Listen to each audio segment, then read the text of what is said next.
Muy buenas tardes, queridos hermanos. En esta hora, pues, estamos saludándoles a través de este medio de comunicación que Dios nos ha concedido y estamos deseando que, pues, ustedes estén gozando de una plena comunión con Cristo, ¿verdad? Pues estamos viviendo tiempos bien peligrosos, tiempos en los cuales, pues, podemos decir que hemos alcanzado los fines de este siglo y podemos decir que Cristo viene pronto. Esperamos que Dios nos ayude porque sin Él no somos nada.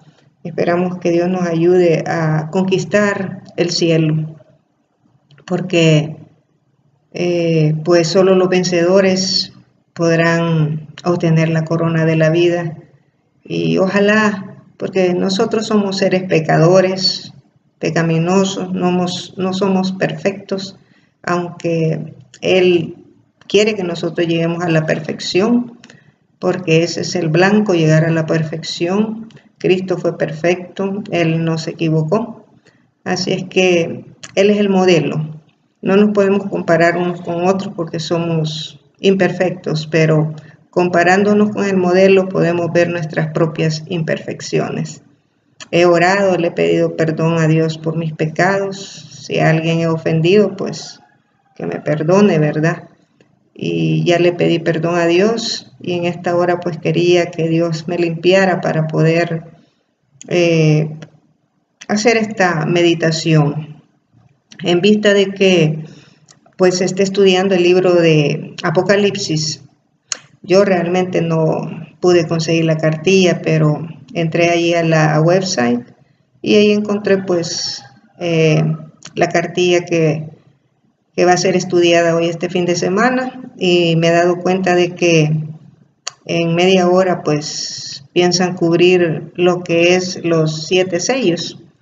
Y considero yo, queridos hermanos, de que los 7 sellos deben de ser estudiados cuidadosamente, porque resulta que los 7 sellos tienen, como le quisiera decir, que ver con las personas que van a tener parte de la predicación del Evangelio en los últimos días. Primero, quiero decirles algo en esta tarde, que para poder introducir este tema de los 7 sellos, el cual comienza en Apocalipsis capítulo 6 y se extiende hasta Apocalipsis 8, nosotros tenemos que estudiar muy cuidadosamente el capítulo 4 y el capítulo 5 del libro de Apocalipsis. Aunque ahora pues no nos vamos a estudiar el capítulo 4, pero sí vamos a estudiar el preámbulo, porque el capítulo 5 coloca la atmósfera para que los sellos sean abiertos, ¿verdad? Entonces vamos a pasar a leer el capítulo 5 de Apocalipsis y vamos a ver qué es lo que nos dice el Señor, ¿verdad? Vamos a tener una oración y vamos a pedirle al Señor que nos ayude. Estos realmente son temas bien delicados, pues tienen que ver con profecías, tienen que ver con nuestra santificación y con nuestra redención. Así es que el primer sello es de mucha importancia, porque es el primer sello que abrió, o sea, el panorama para que se abriera ese libro. Así que vamos a orar. Señor Dios y Padre nuestro, alabado y glorificado sea su santo y bendito nombre en esta hora. En esta hora, Señor, le pedimos el perdón de nuestros pecados. Si hemos ofendido a alguien, Señor, que usted nos perdone, que nos haga puro, Señor, que nos limpie de toda inmundicia que tenemos. Nuestro corazón está lleno de inmundicia, Señor, pero en la sangre de Jesús podemos ser limpiados. Por eso clamamos la sangre de Jesús y clamamos su Espíritu para que su Espíritu nos guíe hacia toda verdad. Gracias le damos por ser tan bondadoso, tan misericordioso, y ahora le pedimos que bendiga su palabra en esta hora, porque se lo hemos pedido todo en el dulce nombre de su Hijo amado Cristo Jesús. Amén y amén. Vamos a leer Apocalipsis 5. Apocalipsis 5 solo consta de 14 versos y dice de la siguiente manera. Y vi en la mano derecha del que estaba sentado en el trono un libro abierto por dentro y por fuera, sellado con 7 sellos. Y vi a un ángel fuerte que pregonaba a gran voz, ¿quién es digno de abrir el libro y desatar sus sellos? Verso 3, y ninguno, ni en el cielo, ni en la tierra, ni debajo de la tierra, podía abrir el libro, ni aún mirarlo. Verso 4 dice, y yo lloraba mucho, porque no se había hallado a ninguno digno de abrir el libro, ni de leerlo, ni de mirarlo. Y uno de los ancianos me dijo, no llores, he aquí el león de la tribu de Judá, la raíz de David ha vencido para abrir el libro y desatar sus 7 sellos. Y miré, verso 6, y vi que en medio del trono y de los 4 seres vivientes y en medio de los ancianos estaba en pie un cordero como inmolado que tenía 7 cuernos y 7 ojos, los cuales son los 7 espíritus de Dios enviados por toda la tierra. Y vino y tomó el libro de la mano derecha del que estaba sentado en el trono. Y cuando hubo tomado el libro, los 4 seres vivientes y los 24 ancianos se postraron delante del cordero. Todos tenían arpas y copas llenas, copas de oro llenas de incienso, que son las oraciones de los santos. Verso 9, y cantaban un nuevo cántico, diciendo, digno eres de tomar el libro y de abrir sus sellos, porque tú fuiste inmolado y con tu sangre nos has redimido para Dios de todo linaje y lengua y pueblo y nación. Y nos has hecho para nuestro Dios reyes y sacerdotes y reinaremos sobre la tierra. Verso 11, y miré y oí la voz de muchos ángeles alrededor del trono y de los seres vivientes y de los ancianos, y su número era millones de millones, que decían a gran voz, el cordero que fue inmolado es digno de tomar el poder, las riquezas, la sabiduría, la fortaleza, la honra, la gloria y la alabanza.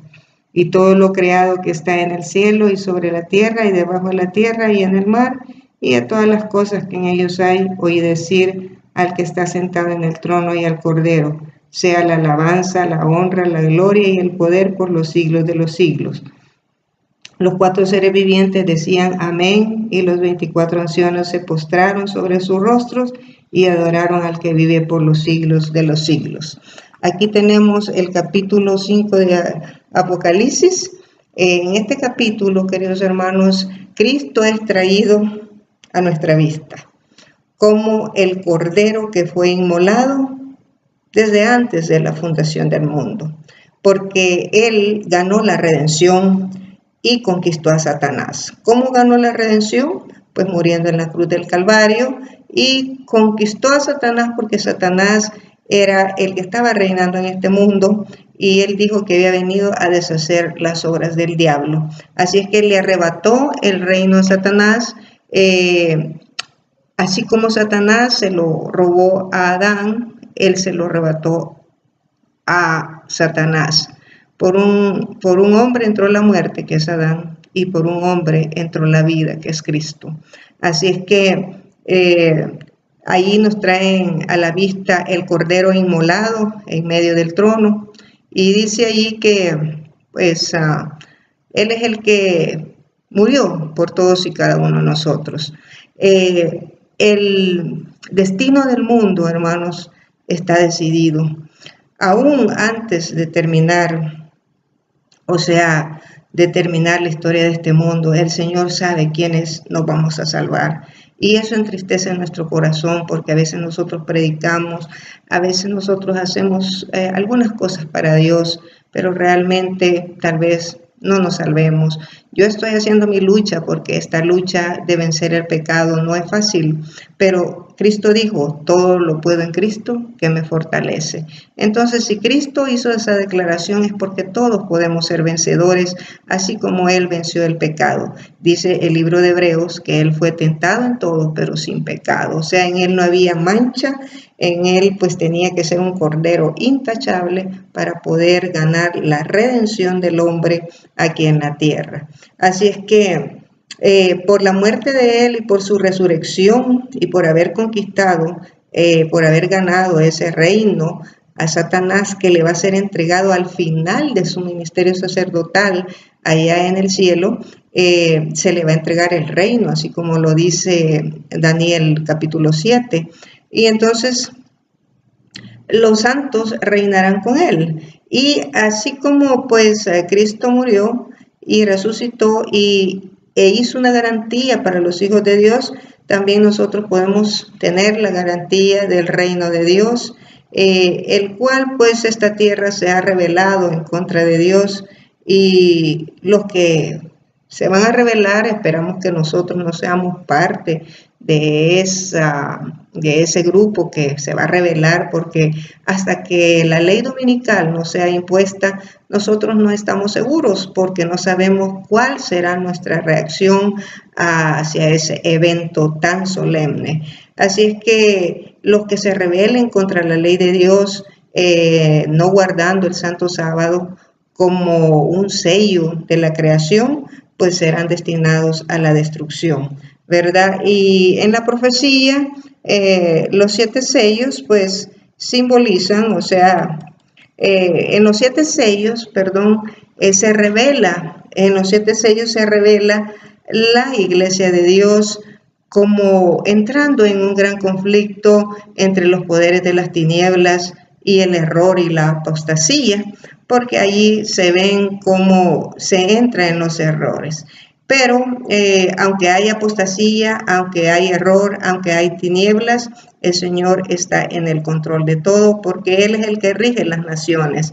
Podremos ver que las naciones se están desquebrajando, que están en guerra, que están en conflicto, pero el Señor tiene el control de todo. Así es que vamos a ver los primeros 4, bueno, ahora no vamos a ver los 4 sellos, pero los primeros 4, especialmente el primero, trae una enseñanza tremenda, ¿verdad? Y esperamos que el Espíritu Santo nos ayude a comprender todo el simbolismo que hay ahí, aunque no, tal vez no lo comprendamos todo, pero el Señor va a dar lo que nosotros necesitamos para poder tener una mente clara, qué es lo que significa el primer sello y qué es lo que nos concierne a nosotros con este sello.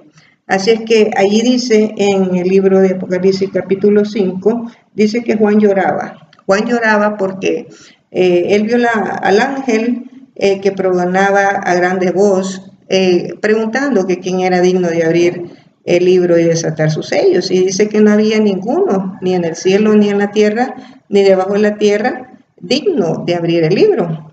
Entonces, dice Juan en el verso 4 que él lloraba por eso, ¿verdad? Pero hay un anciano que le dice que no llore más, ¿verdad? Que le dijo no llores más porque aquí el león de la tribu de Judá, de la raíz de David ha vencido. O sea, él venció y por eso le da derecho a abrir ese libro, ¿verdad? ¿Qué es ese libro? Ese libro es un libro muy importante.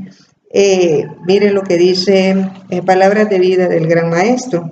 En Palabras de Vida del Gran Maestro, en la página 158, dice de la siguiente manera. Dice, así hicieron su elección los dirigentes judíos. Su decisión fue registrada en el libro que Juan vio en la mano de aquel que se sienta en el trono, el libro que ningún hombre podía abrir. Con todo su carácter vindicativo aparecerá esta decisión delante de ellos el día en que este libro sea abierto por el león de la tribu de Judá. O sea, sigue diciendo, los judíos abrigaban la idea de que eran los favoritos del cielo y que siempre habían de ser exaltados como iglesia de Dios. Eran los hijos de Abraham, declaraban, y tan firme les parecía el fundamento de su prosperidad que desafiaban al cielo y a la tierra a que los desposeyera de sus derechos. Sin embargo, mediante sus vidas de infidelidad, se estaban preparando para la condenación del cielo y su separación de Dios. O sea, cuando ellos hicieron la decisión de entregar a Jesús y de matarlo, esta decisión, queridos hermanos, quedó registrada en este libro. En este libro hay mucho registro, ¿verdad? Ya vamos a ver de qué se trata este libro. Y dice ahí, pues, que él, pues, lloraba Juan, ¿verdad? Entonces vamos a ir ahí hablando sobre, este es el preámbulo que presenta la Biblia y vamos a ver cuán importante es entender esto del primer sello, y el preámbulo es el capítulo 5 de Apocalipsis. En Testimonios para la Iglesia, volumen 9, página 212, en algunas versiones en la 213, ¿verdad? Entre la 212 y la 213, yo les voy a leer en la página 213. Dice de la siguiente manera. Dice lo que dice: el quinto capítulo de Apocalipsis, o sea, lo que acabamos de leer, debe estudiarse detenidamente. Es de la mayor importancia para los que han de desempeñar una parte en la obra de Dios en estos últimos días. Algunos están engañados, no se percatan de lo que está por suceder en la tierra. Son víctimas de un error fatal los que se han dejado confundir en lo que concierne a la naturaleza del pecado. A menos que hagan un cambio decisivo, serán hallados faltos cuando Dios pronuncie su sentencia sobre los hijos de los hombres. Habiendo transgredido la ley y quebrantado el pacto eterno, recibirán un galardón correspondiente a sus obras. O sea, aquí pues da una amonestación el Señor. Dice que para entender y para los que queremos desempeñar una parte en la obra de los últimos días, nosotros tenemos que estudiar detenidamente los capítulos 4, 5, 6, 7, 8. En realidad, hermanos, nosotros no solo tenemos que estudiar esos capítulos, sino que debemos de ser manejadores de las profecías, porque nosotros somos una iglesia profética. Ahí en Apocalipsis 10 le da una orden, a Apocalipsis 10 da una orden que dice de la siguiente manera. Miren lo que dice aquí. Voy a leer el verso 10. Y entonces tomé el libro. Claro, eso se está refiriendo al libro de Daniel, ¿verdad? Y entonces tomé el librito de la mano del ángel y lo comí. Y era dulce en mi boca como la miel, pero cuando lo hube comido amargó mi vientre. Entonces cuando se lo comió, el ángel le dice a Juan, él me dijo, es necesario que profetices otra vez sobre muchos pueblos, naciones, lenguas y reyes. O sea, es necesario que profetices otra vez para que nosotros podamos profetizar, hermano, para que nosotros podamos, para testimonio de todas las naciones, debemos conocer, no debemos conocer. A veces a mí me da aflicción porque yo le pregunto a Dios, Señor, ¿seré yo acaso una de las personas que tiene solo un conocimiento teórico de la verdad y que no estoy anclada bien en la roca, en Cristo, y que cuando venga la tempestad, esa tempestad va a arrasar mi casa? Primero Dios que no, yo le pido a Dios que me ayude, porque ustedes saben que los engaños son fatales, y si nosotros no nos ponemos en restricción con un escrito está, nosotros vamos a sucumbir. Bueno, esta declaración que esta declaración que Dios ha hecho a través de este libro, Testimonio para la Iglesia 9, también se encuentra en el libro de Joyas de los Testimonios 3, página 414. Esa misma declaración se encuentra ahí. Y entonces dice que para los que queremos tomar parte en la predicación de la obra de la predicación de los últimos días, debemos de estudiar cuidadosamente y detenidamente el libro de Apocalipsis, especialmente los sellos.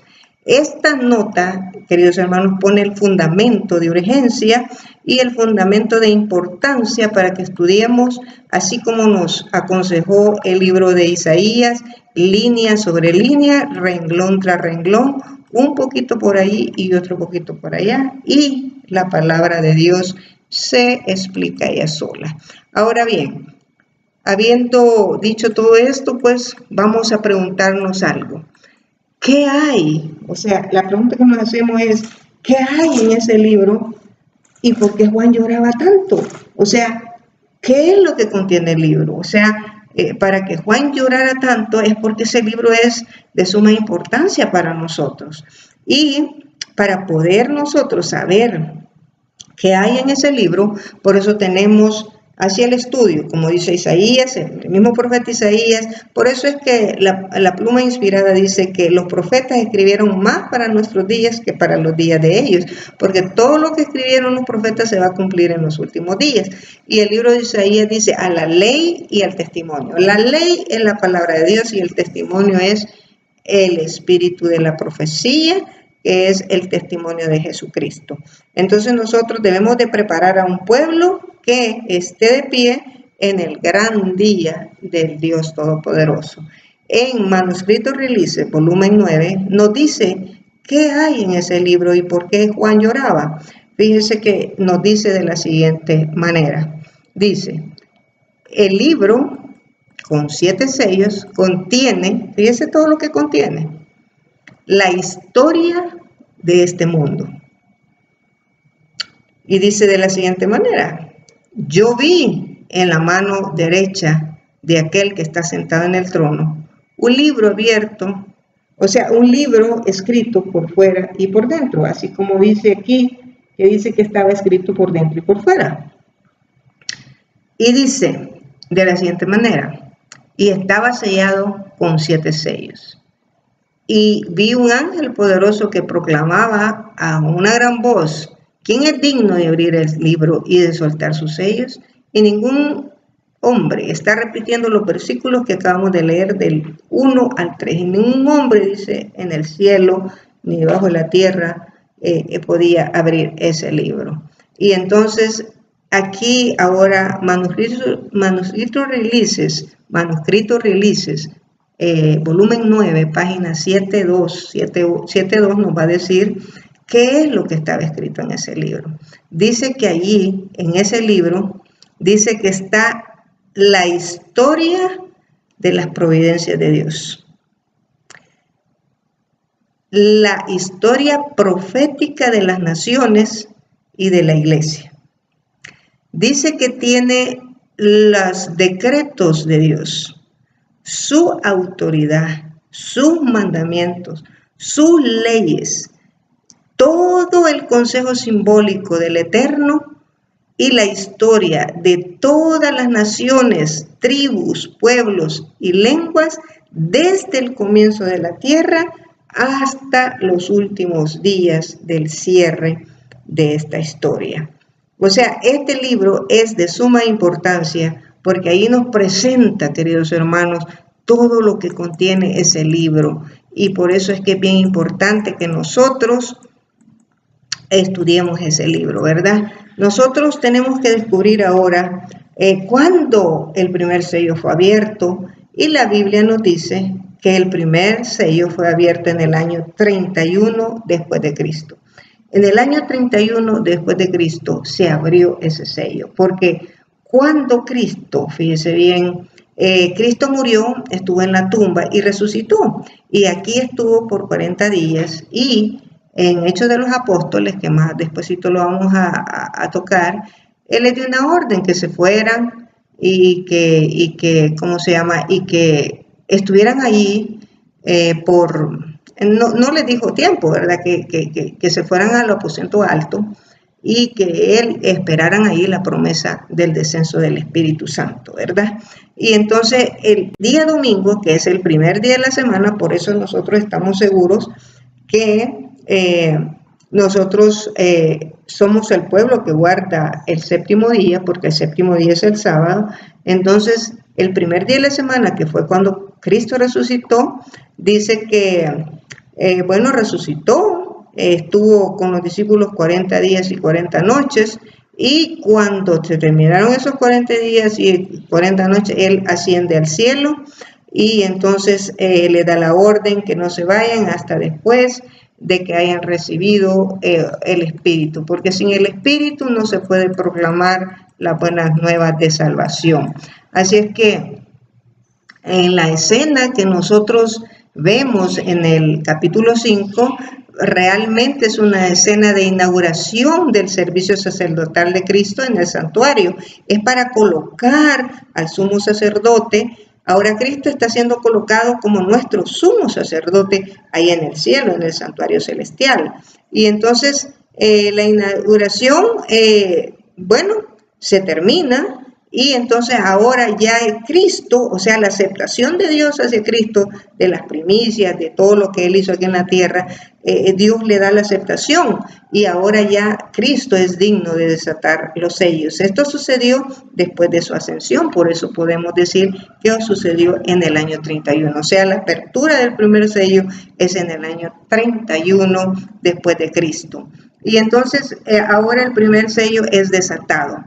Y nosotros tenemos que entender que en el capítulo 5 y 6 están conectados directamente porque el quinto es el preámbulo para desatar los sellos, o sea, la inauguración para instalar a Cristo en el lugar en el santuario celestial para que lleve a cabo la última hora de la redención para el ser humano, y el capítulo 6, que es cuando se empiezan a abrir los sellos y termina hasta el capítulo 8. Así es que vamos a leer el capítulo 6, versículo 1 y 2, porque eso es lo que vamos a estudiar, el primer sello. Espero yo que lo estudiemos y que yo no me tarde mucho, porque como es tanto que estudiar, hermano. Y entonces dice el primer sello: vi cuando el Cordero abrió uno de los sellos y oí a uno de los 4 seres vivientes decir como con voz de trueno: ven y mira. Y miré, y he aquí un caballo blanco, y el que lo montaba tenía un arco, y le fue dada una corona, y salió venciendo y para vencer. O sea, realmente, hermanos, aquí hay bastantes símbolos, y el primer símbolo que nosotros vamos a ver en esta hora, pues el símbolo del caballo. ¿Qué representa el caballo, hermanos? El caballo representa, fíjense bien, el caballo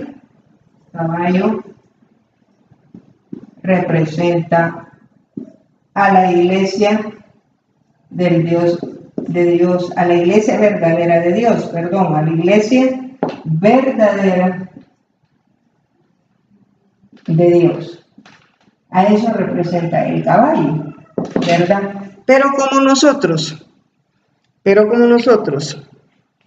fíjense bien, tenemos que comprobar esto, entonces tenemos que ver algunas cosas en la Biblia, ¿verdad? Ahí en el libro Cantar de los Cantares, fíjense bien lo que dice, en Cantar de los Cantares, en el capítulo 1, vamos a abrir Cantar de los Cantares, capítulo 1, verso 9, Cantar de los Cantares, capítulo 1, verso 9, dice de la siguiente manera, dice: a yegua de los carros de Faraón te he comparado, amiga mía. O sea, el Señor compara a su iglesia como a una yegua, como a un caballo, ¿verdad? Y tenemos también una escritura en el libro de Isaías, capítulo 63, tenemos el libro de Isaías, capítulo 63 y verso 11 al 13, vamos a ver qué nos dice Isaías, capítulo 63, verso del 11 al 13, dice: pero se acordó de los días antiguos de Moisés y de su pueblo, diciendo: ¿dónde está el que les hizo subir del mar con el pastor de su rebaño? ¿Dónde el que puso en medio de él su Santo Espíritu? El que los guió por la diestra de Moisés con el brazo de su gloria, el que dividió las aguas delante de ellos, haciéndose a sí mismo perpetuo, el que los condujo por los abismos como a un caballo por el desierto sin que tropezaran. O sea, el simbolismo del caballo, el caballo representa la iglesia verdadera de Dios. Y el caballo es un símbolo de la iglesia verdadera de Dios. Cuando el primer sello es abierto, ¿qué se escucha? O sea, cuando el primer sello se abre, se escucha algo. ¿Qué es lo que dice la palabra que se escucha? Dice que se escucha un trueno, un ruido como un trueno. Volvamos a Apocalipsis 6, dice que se escucha un ruido como un trueno. Y entonces Apocalipsis 6 dice dice, y oía uno de los cuatro seres vivientes decir como voz de trueno, ven y mira, o sea, le dijo, ven y mira, voz, hermanos, es la voz de Dios. O sea, el ruido del trueno representa la voz, ya sea de Jesús, o sea, la voz de Dios. Vayamos a comprobar esto en el libro de Juan, capítulo 12. Vemos allí a Juan, el revelador Juan, capítulo 12 y verso 27. En el libro de Juan, capítulo 12, verso 27, nos dice de la siguiente manera.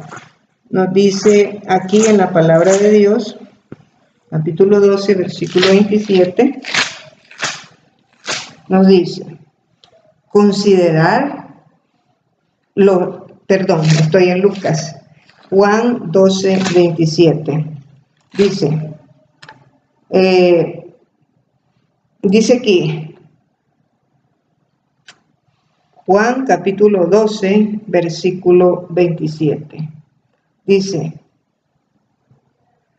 y daba testimonio la gente que estaba con él cuando llamó a Lázaro del sepulcro y le resucitó de la muerte. No, perdón. Ahora, aquí está. Ahora está turbada mi alma, y qué diré, estaba leyendo el 17.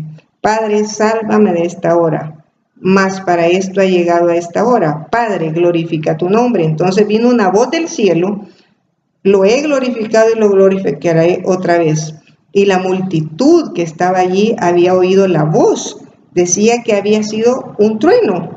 Otros decían un ángel le ha hablado. O sea, esta voz que se escucha en Juan 12, 27 es la voz del Padre. O sea, porque Cristo le está diciendo glorifícate. O sea, glorifica tu nombre. Padre, glorifica tu nombre. Entonces se oyó una voz como trueno. Esa es la voz de Dios, ¿verdad? Es más, nosotros tenemos una escritura en el monte Sinaí que dice que empezaron los truenos y se oía la voz de Dios. Queridos hermanos, por eso la Biblia tiene que ser estudiada comparando verso con verso para llegar a lo que es realmente el mensaje, la pura verdad. Y entonces dice allí en la Biblia que se oyó como una voz de trueno. ¿Y qué dice la voz? O sea, esta voz es la del Padre, ¿verdad? Ya hemos dicho esto. Nosotros tenemos que conocer la voz de Dios, no conocer otras voces, solamente la voz de Dios. Tenemos una lectura también en Job 37, en el libro de Job, capítulo 37, tenemos una lectura que nos dice de la siguiente manera. Job 37, 4 y 5 dice de la siguiente manera. Dice, después de ella brama el sonido, truena él como voz majestuosa, y aunque sea oída su voz, no los detiene. Truena Dios maravillosamente con su voz. Él hace grandes cosas que nosotros no entendemos, porque a la nieve dice, desciende a la tierra, y también a la llovizna y a los aguaceros torrenciales. En este caso, queridos hermanos, esta es la voz de Cristo. Cristo está pidiendo algo que más despuesito vamos a ver qué es lo que está pidiendo ahí cuando dice desciende nieve a la tierra. Sí dice, porque la nieve dice desciende a la tierra. Y entonces podemos ver que esta es la voz de Cristo. Esta nieve representa, porque todo tenemos que decir lo que representa. La nieve representa la experiencia de la conversión, queridos hermanos, y también representa la palabra de Dios. Vamos a tener que comprobar esto, no solo lo vamos a decir así, pero en Isaías 55, fíjese bien, Isaías 55, por eso le digo, los profetas hablaron más para nuestro tiempo que para los tiempos de ellos. En Isaías 55, capítulo 55, verso 10 y 11, mire lo que dice. Dice, porque como desciende de los cielos la lluvia y la nieve, y no vuelve allá, sino para que riega la tierra, y la hace germinar y producir, y da semilla al que siembra y pan al que come, así será mi palabra que sale de mi boca. No volverá a mí vacía, sino que hará lo que yo quiero, y será prosperada en aquello para que la envíe.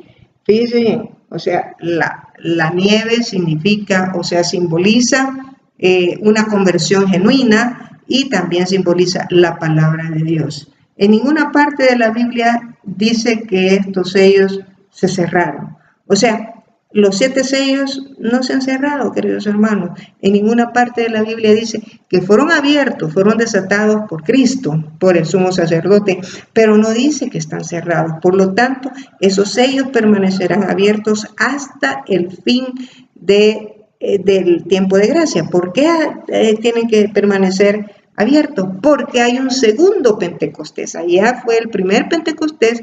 Y ahora, en los últimos días, el Señor va a derramar su espíritu en una abundancia completa y dice que profetizarán tus hijos, tus hijas y los siervos del Señor van a profetizar.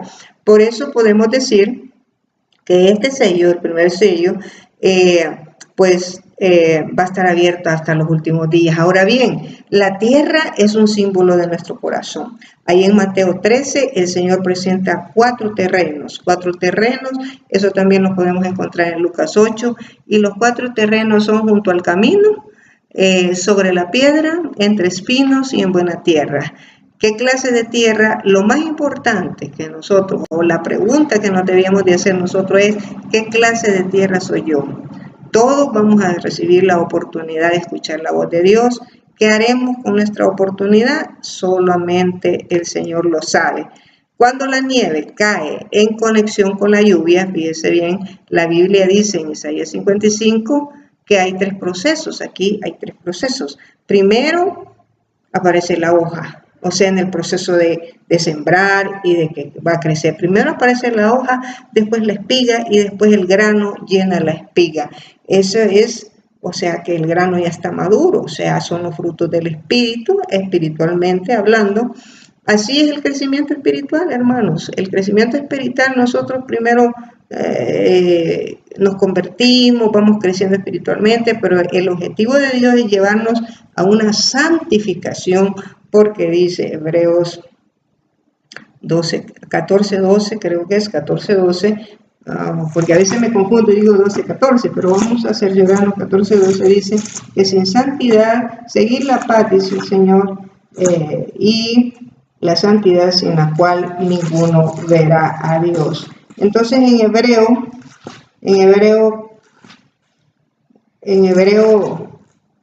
no es 12:14 porque no hay 14.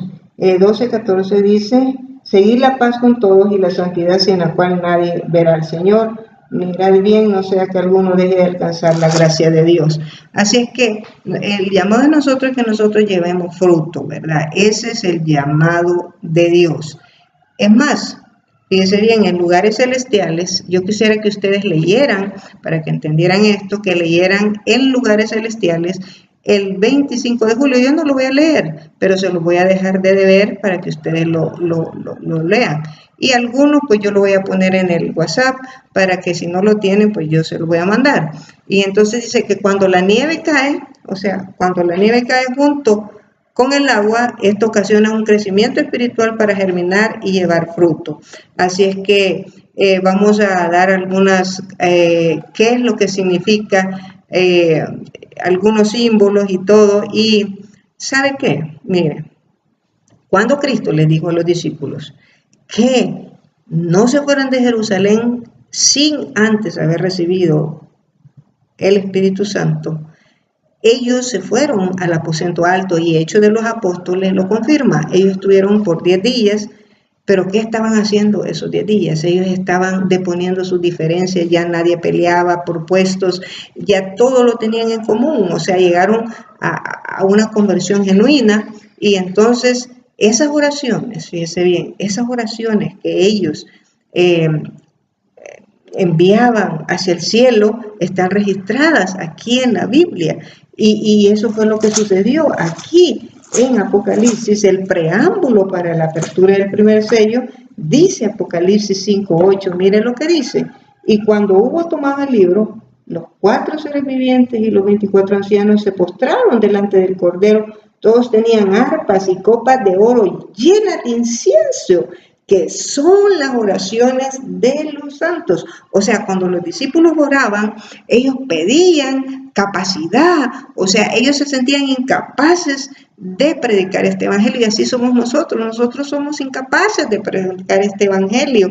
Algunos nos da miedo, nos da temor y decimos, ay, si yo hubiera sabido que me iba a pasar esto, no lo hubiera dicho, pero ya vino la persecución. Entonces, ellos estuvieron allí por 10 días analizando todo eso, y ellos se sentían incapaces de hacer la predicación del evangelio, de llevar este evangelio a todas las naciones que existían en ese tiempo. Y entonces dice que allí esas oraciones, esas copas de oro llenas de incienso, que son las oraciones de los santos, subieron al cielo. Y ahora, ¿qué es lo que pasa? Esto sucedió en el Pentecostés, y ahora estamos esperando que Dios también derrame el Espíritu Santo en lleno. Tenemos que tener la misma experiencia que tuvieron los apóstoles en el aposento alto para poder ser merecedores de que el Señor nos dé su Espíritu Santo. Ahora bien, en Job 37, vamos a volver a Job 37. En el libro de Job, capítulo 37, los versos que acabamos de leer, el verso 5, verso 37, Job 37, verso 5 y verso 6 dice: truena Dios maravillosamente. Ya dijimos que esa es la voz de Dios, en este caso es la voz de Jesús. Él hace grandes cosas, dice. O sea, Jesús hace grandes cosas que nosotros no entendemos, porque a la nieve dice, desciende a la tierra, también a la llovizna y a los aguaceros torrenciales. O sea, ¿qué significa esto? Mire, la llovizna, queridos hermanos, es la lluvia temprana, y los aguaceros torrenciales es la lluvia tardía. Ahora bien, ¿qué simboliza? Cuando dice allí en el verso 6, dice que, porque a la nieve dice, ¿qué dijimos que era la nieve? La nieve es la conversión genuina, y la palabra de Dios es un símbolo de la conversión y la palabra de Dios. Ahora bien, ¿qué es lo que Jesús va a enviar a esta tierra? La llovizna, o sea, la lluvia temprana, y va a enviar los aguaceros torrenciales, que es la lluvia tardía. En Isaías 44:3, fíjese bien lo que dice Isaías 44:3, porque es el único versículo que nos dice que la lluvia es el Espíritu Santo. Miren lo que dice en Isaías 44, verso 3. Isaías 44, verso 3. Dice aquí la palabra de Dios: porque yo, dice el Señor, derramaré agua sobre el sedecal y ríos sobre la tierra árida. Mi espíritu derramaré sobre tu generación y mi bendición sobre tus renuevos. O sea, es un único versículo que nos dice que las aguas que Él quiere derramar sobre estos huesos secos que somos nosotros, que no tenemos poder, dice que va a ser el Espíritu el que se va a derramar. Entonces vemos ahí cómo la Escritura ella sola se explica. No necesitamos intérpretes falsos que le anden dando interpretación que no es la adecuada. Entonces, Cristo murió, Él reposó en la tumba, resucitó y ascendió. Y después que fue instalado o colocado en el santuario celestial, Él dio su Espíritu Santo. A petición de las oraciones que subían, el incienso, esas copas llenas, esas copas de oro llenas de las oraciones de los santos, subieron al trono de Dios, y entonces hoy Cristo dice, desciende agua, desciende nieve, y entonces Él da la orden y envía su Espíritu Santo. Ahora bien, ¿cuál es la mayor preocupación? Si los sellos están abiertos, porque se va a repetir el Pentecostés, podemos decir que cuando esté a punto, cuando se repite el Pentecostés, el tiempo de gracia se habrá cerrado.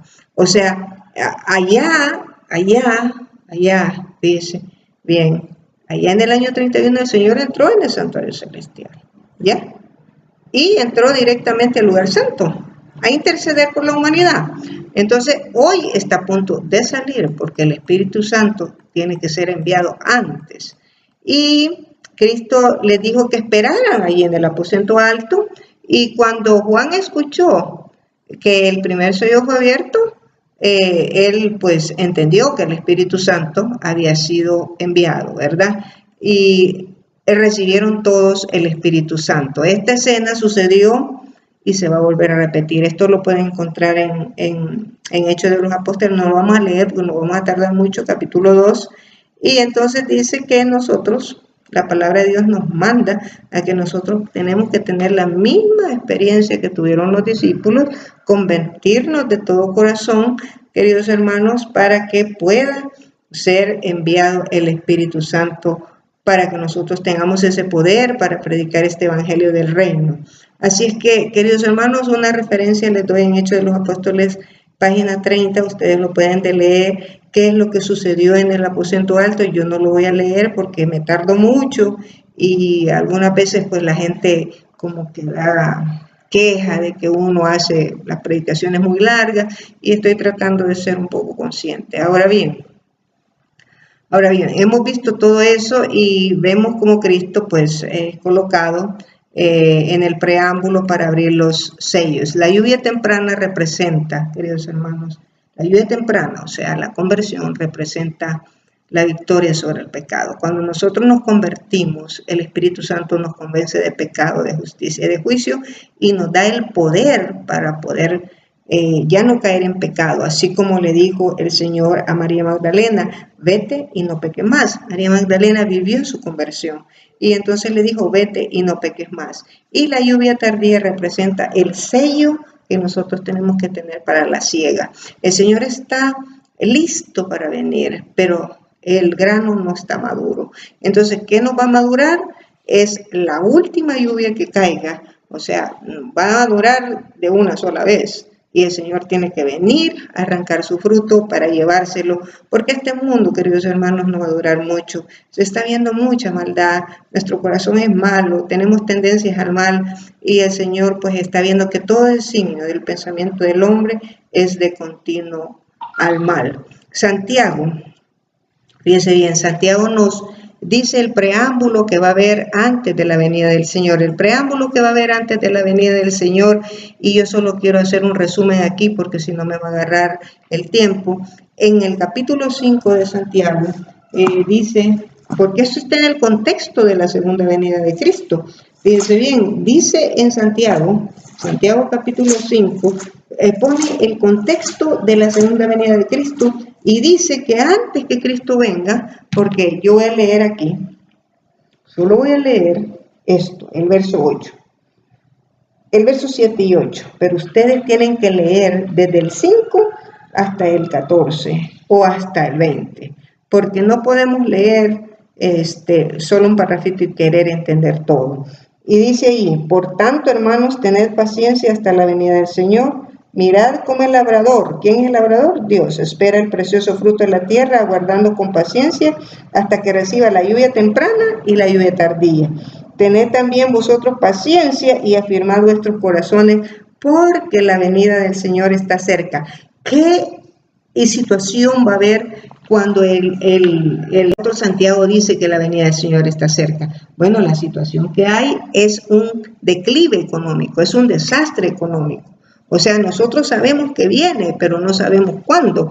Pero todo tiende a que puede suceder. Puede. Miren, a mí hasta me da miedo hacer declaraciones porque después lo acusan a uno que dijo esto, que dijo aquello. Ay, yo no sé cuándo va a venir. O sea, ni siquiera sé cuándo Cristo viene. Pero yo sé que viene porque aquí lo ha dicho en su palabra y su palabra es la verdad. Entonces, el declive económico viene. Ustedes saben que cuando José estaba en Egipto, hubo una crisis económica, no había nada de pan allá y el papá de José tuvo que emigrar a Egipto a agarrar pan, o sea, para comer. Entonces la crisis viene, hermano. Lo que nosotros no sabemos es cuándo, puede ser este año, puede ser el otro año, no sé, eso depende de nosotros y de Dios. De nosotros, ¿por qué? Porque si nosotros nos santificamos, el Señor termina la historia de esta tierra. Pero si nosotros no hacemos nuestra parte, claro, el Señor no va a estar deteniendo los vientos todo el tiempo. Los vientos se van a soltar porque Él tiene el día y la hora, ¿verdad? Entonces, queridos hermanos, Podemos, yo no sé si voy ¿cómo se llama?, a terminar de explicar los simbolismos, pero yo le voy a decir algo, para ser un poco prudentes. Vamos a decir que el 90% de las riquezas están acaparadas, o sea, por unos pocos, o sea, son los magnates de la tierra. Pero el 10%, digamos, aunque yo dirige el 1%, ¿verdad? Pero para ser un poco más, como le quisiera decir, cauteloso, vamos a decir el 90%, ¿verdad? El 90% somos pobres, o sea, los ricos, los magnates de la tierra se han apoderado de la riqueza. Entonces dice el Señor que antes que venga Él, dice que los clamores de esta gente pobre que no tiene nada han llegado al cielo, y que dice de que Él, pues, le dice a los ricos, que vuestras riquezas están podridas. Él ya dijo, hacer tesoros en el cielo, donde la polilla y el orín no corrompen. Pero los magnates de la tierra se han adueñado de todo, y al pobre que clama, pues imagínense, no le han dejado nada. Pero el Señor va a hacer justicia. Eso está en Santiago 5, yo les recomiendo que lo lean bien.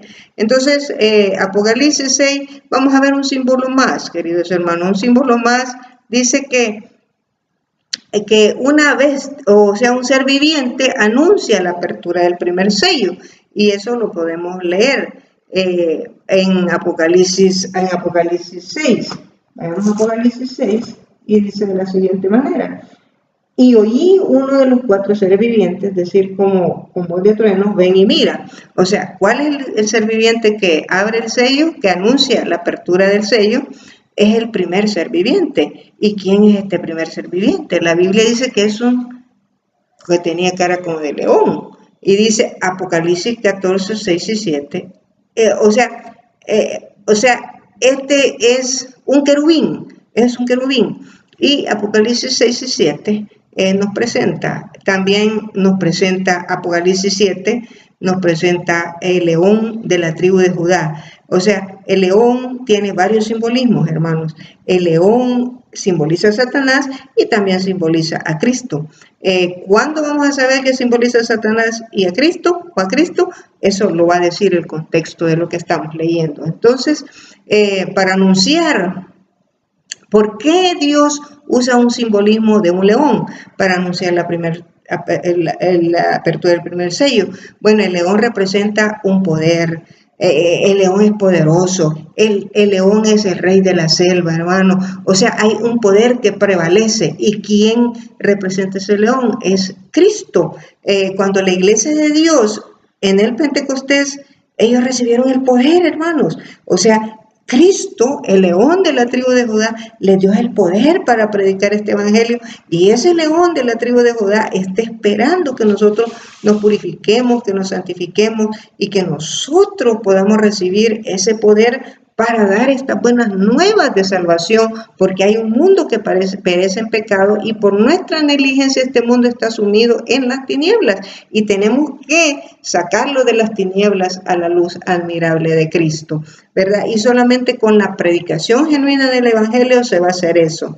Así es que el león lo que da es poder, y vemos allí cuando la iglesia está en el Pentecostés y recibieron el poder del Espíritu Santo, se fueron a hacer la obra que tenían que hacer. O sea, estaban recibiendo el poder de Dios.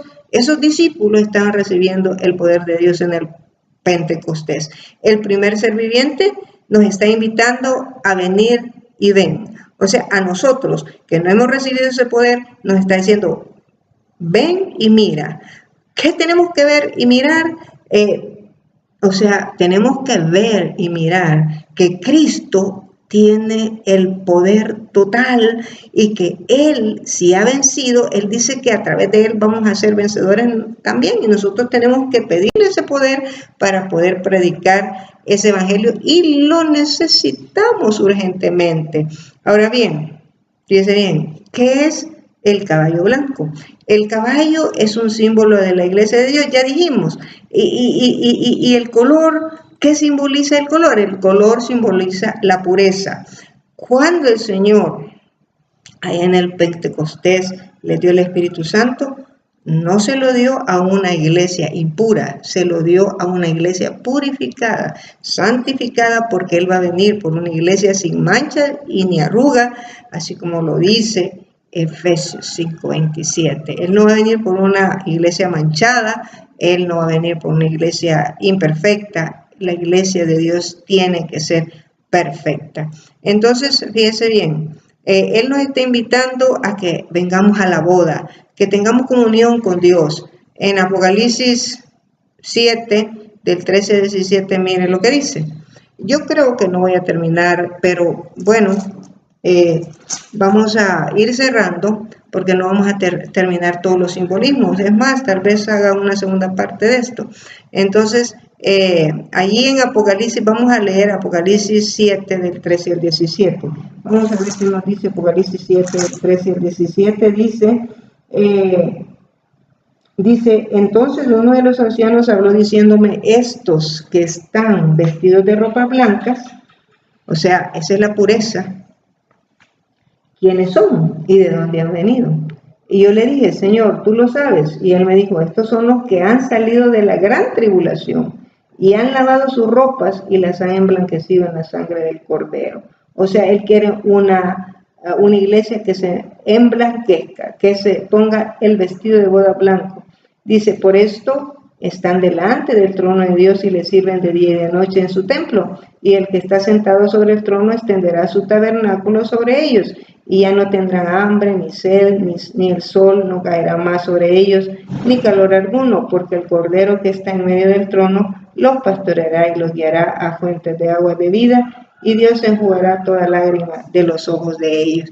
O sea, el Señor, queridos hermanos, va a venir por una iglesia pura y santa. Solamente un simbolismo más, porque no quiero cortar esto. Así, vaya, el caballo, dijimos que simboliza la iglesia de Dios. El vestido blanco del que lo cabalga, significa pureza. Porque dice aquí, en Apocalipsis 6, dice que vio y miré un caballo blanco, el caballo era blanco.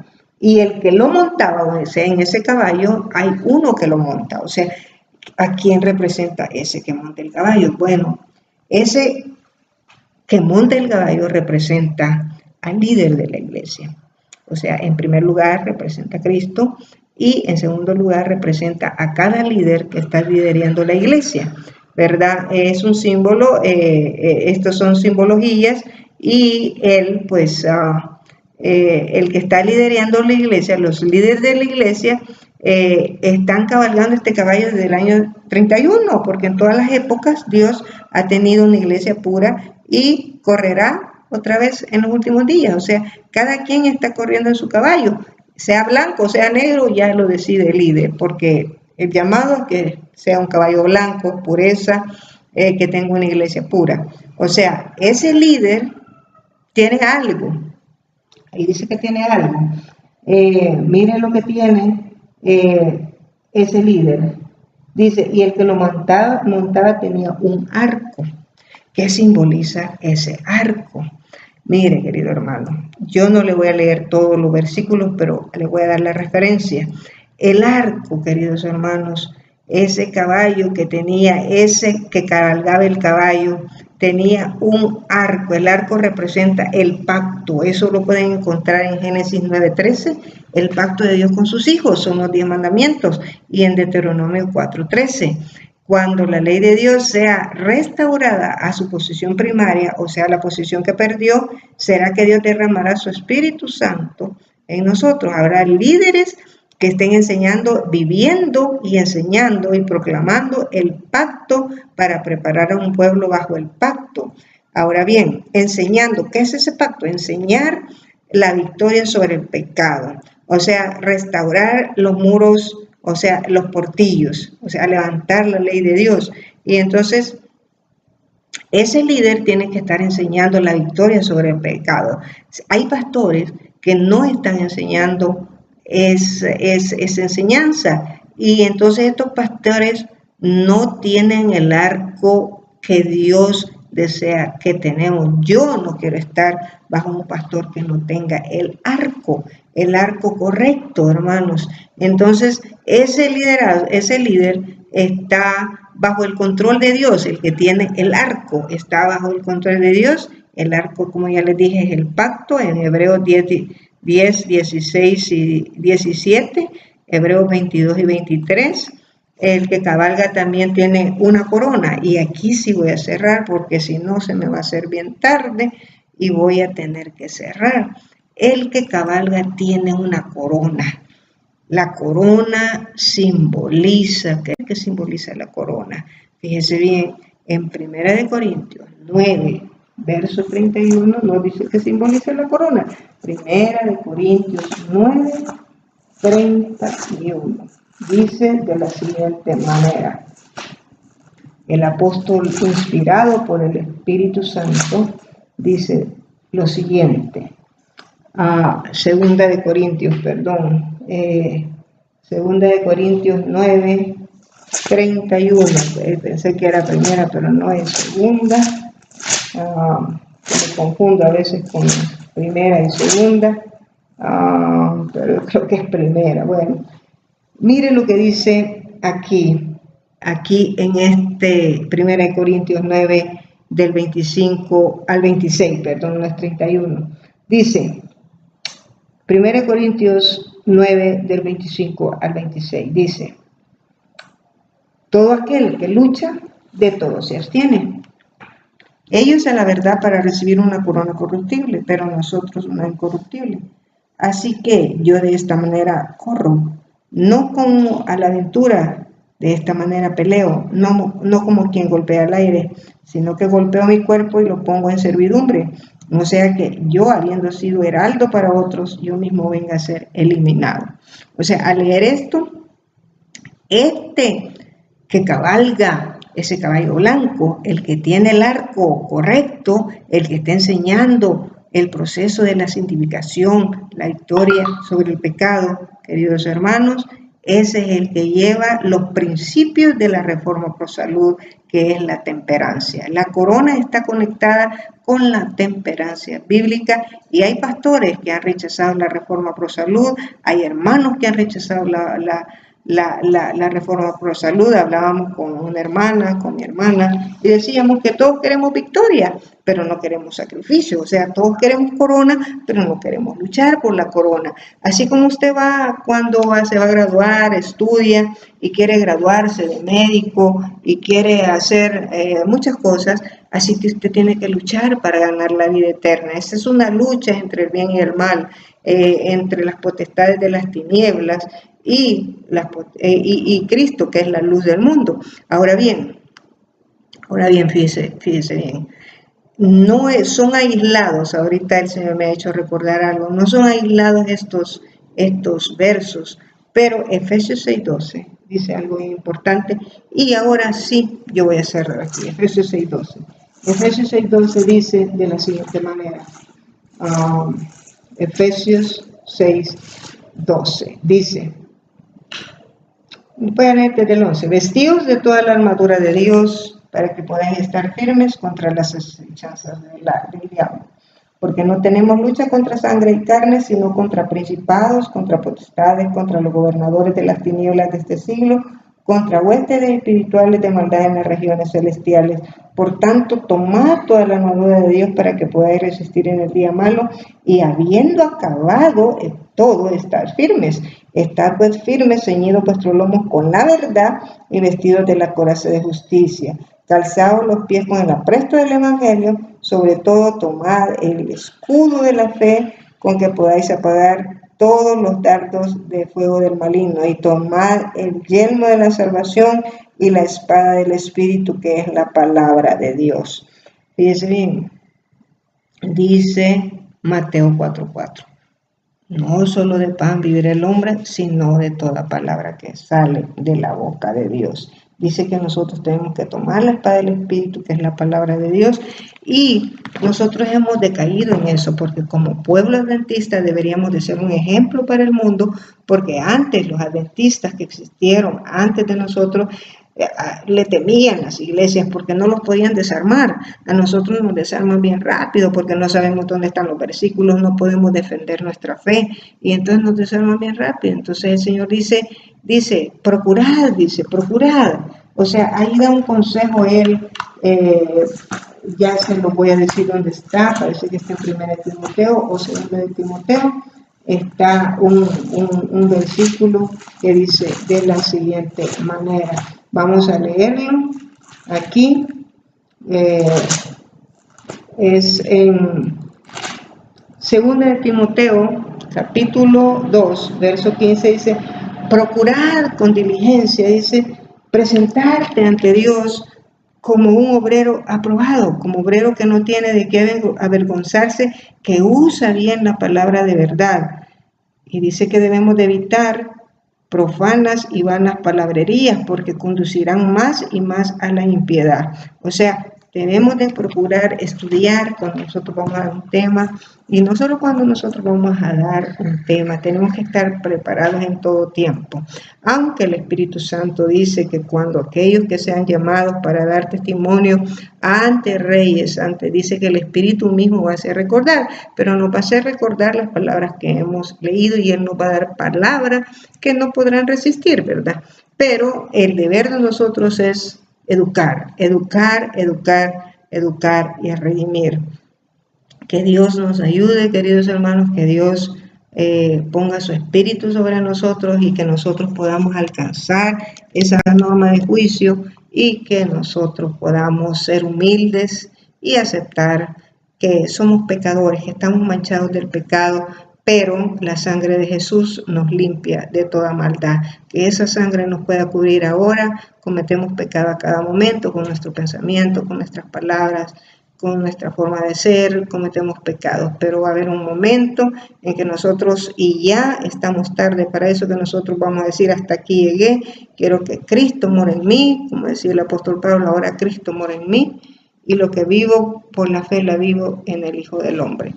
Así es que el Señor les guarde, que el Señor les bendiga, espero que sea de gran ayuda esta meditación y que nosotros podamos comenzar a estudiar concienzudamente la palabra de Dios y que si nosotros tenemos problemas, arrodillémonos porque el Señor pues sabe que nuestra mente está atrofiada, que porque no hemos comido bien y todos los desarreglos que hemos tenido nos ha atrofiado nuestra mente, pero el Señor nos quiere restaurar. Así es que el Señor les bendiga y les guarde, que el Señor haga resplandecer su rostro sobre ustedes y que el Señor sea una paz para ustedes, porque Él dijo, mi paz os dejo y mi paz os doy. No como el mundo la da, sino como Él la da. ¿Y cuál es esa paz? La conversión genuina del hombre. Ya está en paz con Dios, ya arregló sus asuntos. Si vuestros pecados fueran rojos como el carmesí, dice Isaías 1:18, yo los haré como blanca lana. O sea, Él nos va a purificar como nieve a través de su palabra, a través de la conversión. Así es que, queridos hermanos, vamos a tener un minuto de oración. Querido Dios y Padre nuestro, gracias por darnos la oportunidad de predicar este mensaje. Gracias por su Espíritu Santo. Gracias, Señor, por su palabra, que es tan dulce como la miel. Señor, bendiga esta meditación y que pueda llegar a todos aquellos oídos que la necesitan en esta hora, porque se lo hemos pedido todo, Señor bendito, en el dulce nombre de su Hijo amado, Cristo Jesús. Amén y amén. El Señor les guarde, queridos hermanos.